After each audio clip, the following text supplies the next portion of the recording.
Hai sobatku, selamat datang di channel RL1221. Jumpa lagi. Sebelum kita lanjutkan alur cerita novelnya, jangan lupa like and subscribe ya. Terima kasih. Bab 418 sampai dengan 420 apel jatuh tidak jauh dari pohonnya. Haha, bukankah kamu bilang ayahmu akan datang hari ini? Kamu tidak ada ayah, kamu anak pembohong. Ibu guru bilang anak pembohong bukan anak yang baik. Anak kecil tentu saja tidak mengerti hubungan antar manusia, apalagi tahu apa yang boleh dikatakan dan apa yang tidak boleh dikatakan. Anak laki-laki itu langsung tertawa terbahak-bahak dan mengulurkan tangannya menertawai Elise. Aku ada ayah, ayahku sangat hebat. Elise berkacak pinggang. Dengan wajah keras kepala dia menjawab kembali. Hanya saja nadanya sedikit melemah. Kamu tidak ada ayah. Kami tidak pernah melihat ayahmu. Mamaku bilang kamu adalah anak buangan. Anak laki-laki itu memasang muka mengejek dan tertawa terbahak-bahak. Aku ada ayah. Ada air mata di kedua mata besar Elise. Dia hampir saja menangis di tempat. Kamu anak siapa? Bagaimana bisa kamu berbicara seperti itu? Mamamu juga tidak pandai berbicara juga. Jessie dengan sakit hati memeluk Elise. Dia melotot dan menegur anak laki-laki itu. Anak laki-laki itu terkejut kemudian menangis. Aduh, ada apa ini?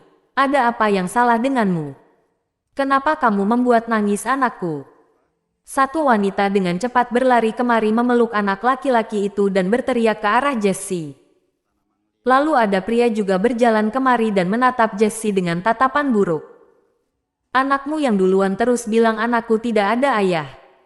Lalu dia juga bilang kamu bilang bahwa anakku adalah anak buangan. Begitu caranya kamu mendidik anakmu. Jessie sedikit menggertak giginya. Nadanya penuh dengan amarah.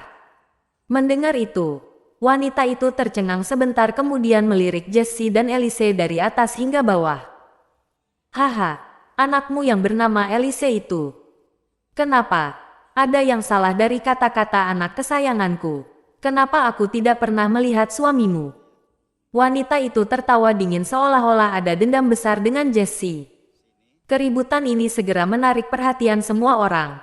Banyak orang tua dari anak-anak yang datang melihat keributan ini. Apa maksudmu? Jessie perlahan-lahan berdiri dan menarik tangan Elise. Kemudian dia mengernyitkan alisnya dan bertanya dengan nada pelan. Apa maksudmu? Aku pernah mendapat informasi. Ibu guru akan selalu memberikan makanan 2 porsi kepada Elise ketika membagikan makan.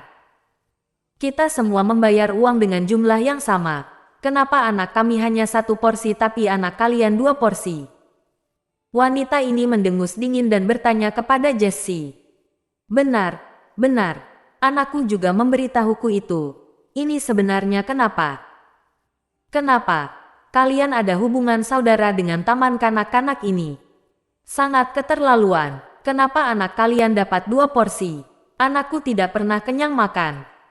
Begitu suara wanita itu mendarat, segera ada beberapa orang tua dari anak lainnya berdiri dan membantunya berbicara. Mendengar itu, Jessie terdiam. Masalah ini sebenarnya bukan permintaannya. Tetapi karena terakhir kali Elise berantem dengan siswa lainnya, ada beberapa orang berstatus sosial tinggi yang datang ketika Peter mengurus masalah ini.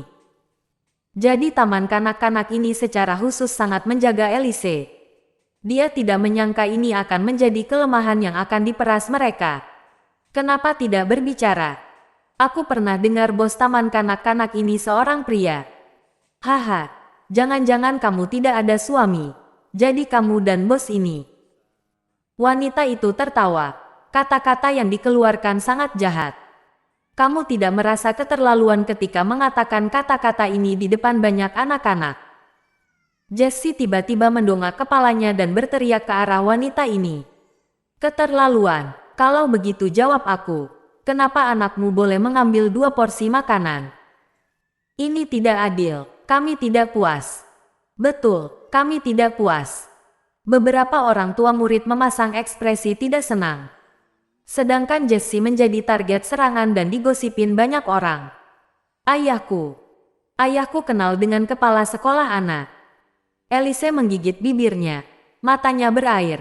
Tetapi dia tetap merentangkan kedua tangannya dan berdiri di depan Jessie. Seolah-olah dia ingin melindungi Jessie dengan tubuhnya yang kecil. Kamu berbohong. Kamu tidak ada ayah. Anak laki-laki yang menangis karena ditegur Jessie menunjuk Elise sambil berteriak. Aku ada. Elise berteriak dengan serius. Kalau begitu suruh ayahmu datang. Anak laki-laki itu menunjuk Elise dan berteriak lagi. Elise dan Jessie sekali lagi terdiam. Mamaku sudah bilang. Mamamu itu janda. Ayahmu mungkin saja sudah mati. Kata-kata anak lelaki ini juga sangat buruk. Meskipun kata-kata anak kecil tidak ada maksud apa-apa, tetapi di usia begitu kecil dia sudah bisa mengatakan kata seperti itu. Itu juga berkaitan dengan pendidikan dalam keluarga. Ayahmu yang sudah mati, ayahku tidak. Mendengar itu, Elise semakin sedih. Dua tangan kecilnya mengepal dengan erat dan berteriak pada anak laki-laki itu. Bagaimana cara kamu berbicara? Kamu bilang siapa mati? Emosi ayah kandung anak laki-laki ini sangat kasar. Dia langsung melangkah ke arah Elise. Apa yang ingin kamu lakukan? Jessie maju selangkah, melotot dan bertanya pada pria itu. Aku lihat dia memang kurang ajar. Memang betul anak buangan yang tidak ada ayah. Aku akan membantumu mengajarnya hari ini. Pria ini menggulung lengan bajunya dan langsung mengangkat tangannya ingin memukul Elise. Pandangan Elise penuh dengan ketakutan. Awalnya anak-anak memang sudah memiliki rasa takut kepada orang dewasa. Pria yang garang dan galak saat ini lebih membuat Elise ketakutan. Kalau berani, kamu coba saja sentuh dia. Aku akan membuatmu tidak bisa tinggal di kota Mandala. Pada saat ini, ada suara yang sangat dingin tiba-tiba muncul dari belakang. Meskipun suaranya tidak keras, tetapi tidak tahu kenapa. Semua orang yang mendengar suara ini langsung merasa merinding. Tanpa sadar, tangan pria ini juga berhenti di udara.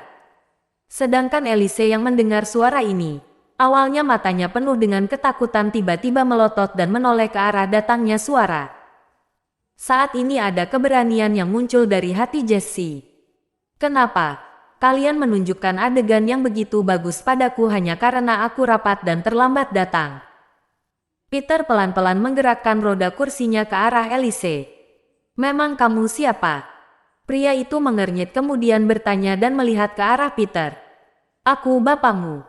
Peter tiba-tiba memutar kursi rodanya dan langsung berada di depan pria itu. Belum sempat pria ini sadar, satu tamparan sudah mendarat di wajahnya. Plak! Suara tamparan terdengar. Pria ini ditampar dan mundur beberapa langkah. Ayahmu tidak mengajarkanmu dengan baik. Aku akan membantunya mengajarimu. Peter berkata dengan datar kemudian mengulurkan tangannya menarik Elise ke sampingnya. Semua orang langsung tercengang. Orang ini cukup gila. Tanpa berbicara dan langsung memukul orang di taman kanak-kanak. Tubuhnya tidak bisa berdiri dengan seimbang dan sedikit bergetar. Dia tidak menyangka Peter akan memukul dengan begitu kejam. Tetapi kekuatan dan kecepatan Peter membuat semua orang terkejut. Bahkan pria ini bertubuh kekar, tetapi ketika di depan Peter, dia sama sekali tidak terlihat unggul. Aku sedang bertanya denganmu. Kamu seperti ini juga berani mengajar putriku. Pandangan mata Peter sangat dingin. Dia melotot pria itu dan bertanya. Pandangan pria itu ada sedikit ketakutan. Dia menggertak giginya dan tidak berani berbicara. Awalnya dia ingin bertindak kuat di depan orang tua murid-murid. Namun kini dia merasa sangat memalukan. Saat ini Jessie menutup mulutnya dengan terharu. Apalagi ketika Peter menyebut Elise adalah putrinya. Itu semakin membuat Jessie dan Elise tidak tertahankan. Maaf Elise, ayah terlambat. Peter melihat Elise dan berbicara dengan lembut. Tidak terlambat, tidak ada terlambat. Elise langsung masuk ke pelukan Peter. Kepala kecilnya menggosok-gosok di dalam pelukan Peter. Ternyata Elise benar-benar ada ayah. Kami pikir dia berbohong. Benar, dia ada ayah yang sangat tampan. Hanya saja, kenapa dia duduk di kursi roda? Ada banyak murid taman kanak-kanak yang berbisik-bisik di sekitar. Ayahku datang melihatku. Dia datang ke pertemuan ini. Elise mengulur tangan kecilnya mengusap matanya kemudian menarik tangan besar Peter. Dia berdiri tegak dan berteriak kepada kerumunan siswa. Ekspresinya yang sangat percaya diri itu membuat Peter ingin tertawa. Tetapi dia juga merasa sedih. Peter, terima kasih. Jessie berjalan kemari dan berbisik kepada Peter. Terima kasih apa? Aku datang melihat putriku. Ini sangat wajar. Betul kan Elise? Peter mengulurkan tangannya mengelus kepala Elise dan menjawab tanpa berpikir panjang. Benar, betul. Elise menggembungkan mulut kecilnya dan langsung berdiri di samping Peter. Memanglah budak kecil ini. Jessie menggelengkan kepalanya dengan tidak berdaya dan menepuk pelan kepala Elise. Haha, ternyata ada suami juga. Tetapi sayangnya dia cacat. Tetapi aku tidak peduli dia cacat atau tidak. Kalian harus bertanggung jawab karena sudah memukul suamiku. Wanita yang berantem dengan Jessie berkata dengan dingin. Tanggung jawab. Dia seorang pria dewasa ingin memukul anak berusia 5-6 tahun. Siapapun yang memiliki rasa kemanusiaan pasti akan menghentikannya. Aku orang tua dari anakku. Kalian memintaku bertanggung jawab ketika aku menghentikannya. Peter mengernyit. Dia melihat dan bertanya pada wanita ini. Matamu yang mana melihat suamiku memukul anakmu? Kalian melihat suamiku memukul anaknya. Di mana suamiku memukul anakmu? Sebaliknya kamu yang sudah memukul suamiku. Kalian semua sudah lihat, kan? Wanita itu semakin berpikir semakin marah. Pada saat yang sama dia merasa suaminya sendiri sangat tidak berguna. Dia bahkan tidak bisa melawan orang yang cacat.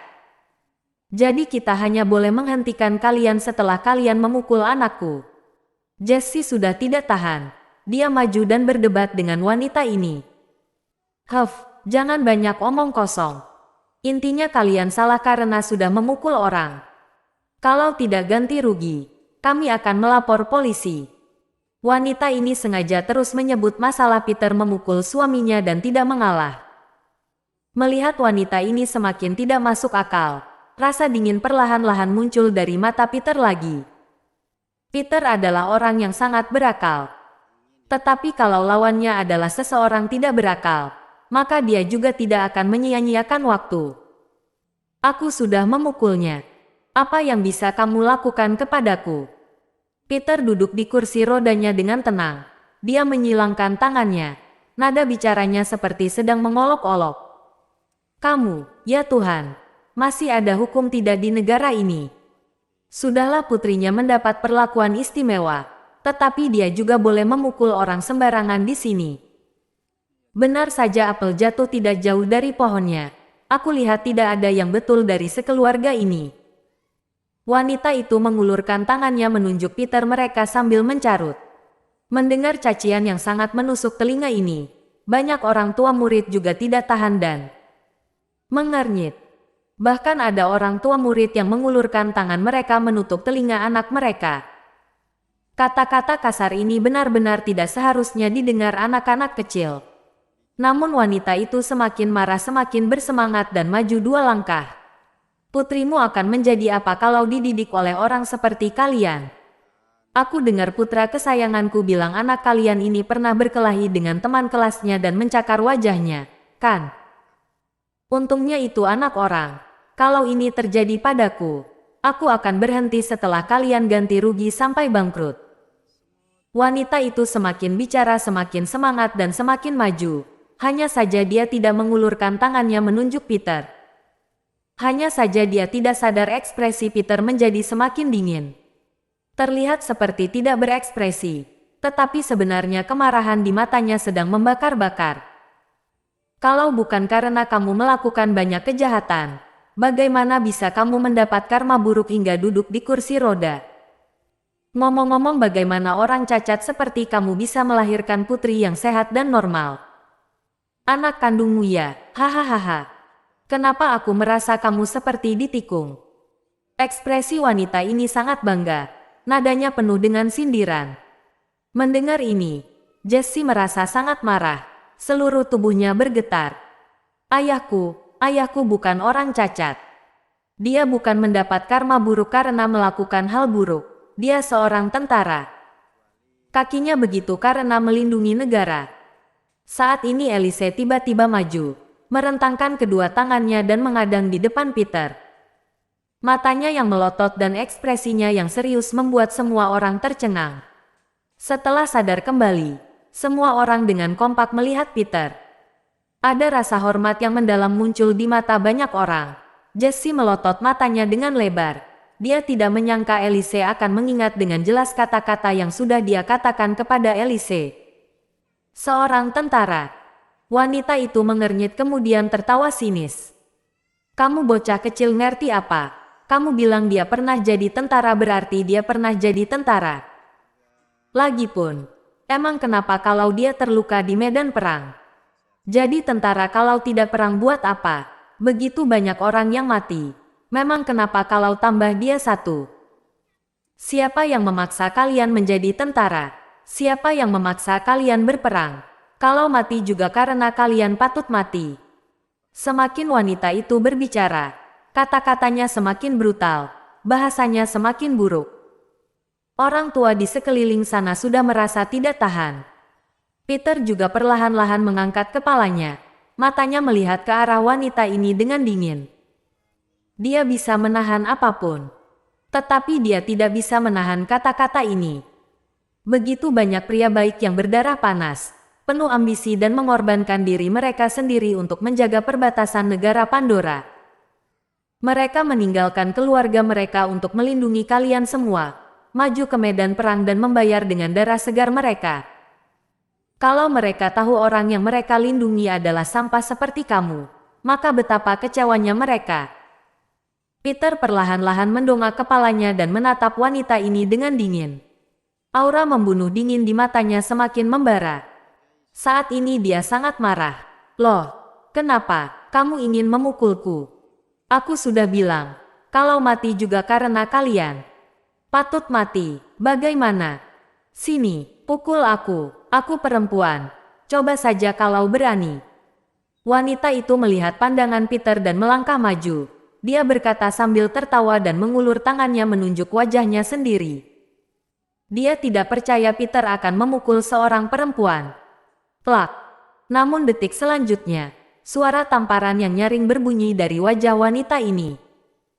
Wanita ini hanya merasa wajahnya sangat sakit, otaknya bahkan merasa bingung. Akhirnya dia tahu betapa menakutkannya kekuatan Peter. Tap. Wanita itu mundur beberapa langkah. Satu tangannya menutup wajahnya. Matanya melotot dan melihat Peter dengan tidak percaya. Semua orang di tempat langsung tercengang.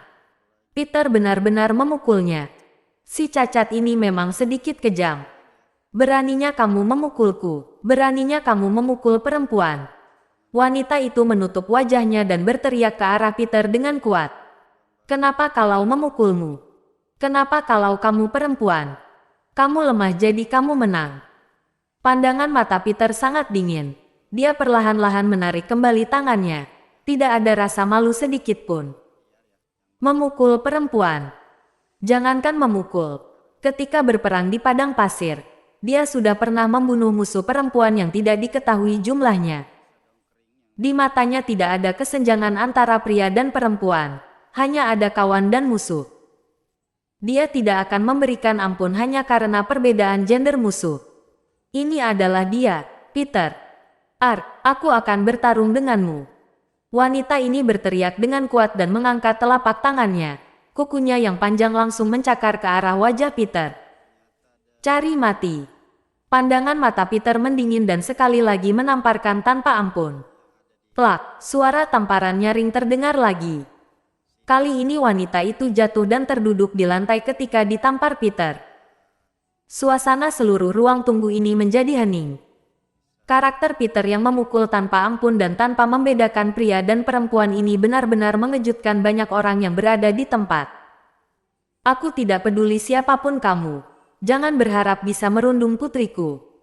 Jika merundung mereka berdua, tidak peduli kamu orang terkaya di kota Mandala, orang terkenal atau berkuasa. Aku Peter akan tetap menghajar kalian. Coba saja kalau tidak percaya. Pandangan mata Peter menyapu sekeliling. Setiap orang tua murid yang bertatapan dengannya langsung menunduk kepala mereka.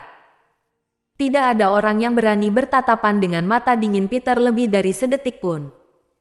Ada apa yang terjadi? Apa yang terjadi? Di saat ini, ada beberapa petugas keamanan datang dengan cepat ke ruang tunggu setelah mendengar informasi tersebut.